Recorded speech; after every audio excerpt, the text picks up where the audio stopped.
Bayangkan seorang guru yang seharusnya menjadi penjaga nilai dan cahaya pengetahuan, kini berdiri di ruang kelas dengan wibawa yang kian meredup. Dahulu, setiap perkataannya lahir dari pengalaman hidup, renungan, dan ketulusan untuk membimbing.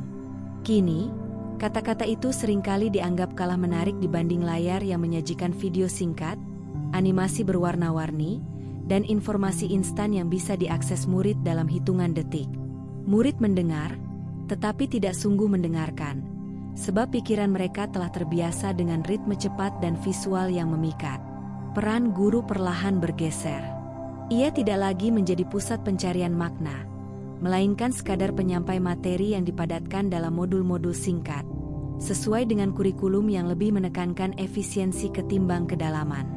Nilainya tidak lagi ditentukan dari sejauh mana ia membentuk karakter murid, tetapi dari seberapa cepat siswanya menguasai keterampilan teknis yang diukur dengan angka. Guru menjadi transmitter informasi, bukan pembentuk manusia. Potensi kerusakan dari pola ini jauh lebih berbahaya daripada sekadar hilangnya otoritas di kelas. Pertama, murid tumbuh tanpa mengenal keintiman belajar. Mereka belajar untuk mengonsumsi informasi, bukan merenungkannya. Mereka pandai menjawab soal, tetapi asing terhadap proses berpikir panjang yang melahirkan kebijaksanaan. Dalam jangka panjang, ini dapat melahirkan generasi yang cerdas secara teknis, namun dangkal secara moral dan spiritual. Kedua, guru yang direduksi perannya kehilangan panggilan jiwa. Banyak guru merasa frustrasi karena kehadirannya tidak lagi dihormati, melainkan diukur dari hasil ujian yang instan. Mereka yang semula melihat mengajar sebagai ibadah batin berubah menjadi pekerja administratif yang terbebani laporan, target, dan tekanan sistem. Frustrasi ini dapat berujung pada kelelahan psikis, depresi, bahkan hilangnya motivasi untuk mendidik dengan hati. Jika guru kehilangan jiwa, murid pun kehilangan arah. Ketiga, murid yang terbiasa melihat guru hanya sebagai penyampai konten akan kehilangan rasa hormat terhadap otoritas yang sejati. Mereka belajar bahwa semua orang bisa menjadi guru asal punya akses ke internet.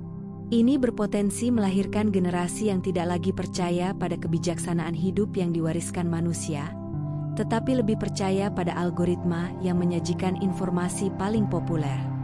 Jika pola ini dibiarkan, masyarakat bisa tumbuh tanpa penghormatan pada ilmu, pada tradisi berpikir, dan pada teladan manusia.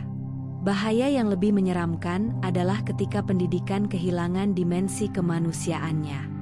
Bayangkan dunia di mana anak-anak belajar seluruh hal dari layar tanpa pernah merasakan teguran yang penuh kasih, tanpa mendengar cerita hidup yang disampaikan dengan mata berbinar, tanpa merasakan kehadiran seorang guru yang percaya pada mereka. Anak-anak seperti ini bisa menjadi mesin yang mahir mengolah data, tetapi miskin empati. Mereka akan tumbuh menjadi pekerja efisien dalam sistem, namun mudah hancur ketika menghadapi persoalan hidup yang menuntut ketangguhan batin.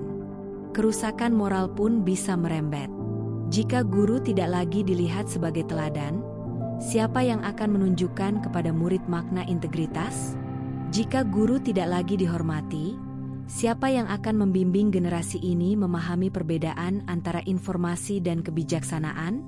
Murid mungkin akan tumbuh dengan keyakinan bahwa semua jawaban ada di mesin pencari, padahal mesin tidak pernah bisa menggantikan kebijaksanaan manusia yang hidup. Namun, ada harapan jika kita berani mengubah arah. Guru tidak boleh hanya dijadikan operator kurikulum, ia harus dikembalikan ke perannya sebagai penjaga kesadaran. Pendidikan harus menyediakan ruang di mana guru bisa menghadirkan keheningan, membiarkan murid merenung, dan menumbuhkan pertanyaan. Teknologi bisa menjadi alat bantu, tetapi bukan pusat. Yang menjadi pusat tetaplah interaksi manusia, karena hanya manusia yang bisa menyalakan api dalam jiwa manusia lain. Memulihkan guru berarti memulihkan peradaban. Murid tidak akan selalu mengingat materi yang diajarkan, tetapi mereka akan mengingat guru yang percaya pada mereka ketika orang lain meragukannya. Mereka akan mengingat guru yang mengajarkan keberanian untuk gagal, kejujuran untuk mengakui kesalahan, dan keteguhan untuk tetap berjalan. Dan jika guru dikembalikan pada tempat yang semestinya, generasi baru akan lahir bukan hanya cerdas, tetapi juga bijak, tangguh, dan manusiawi.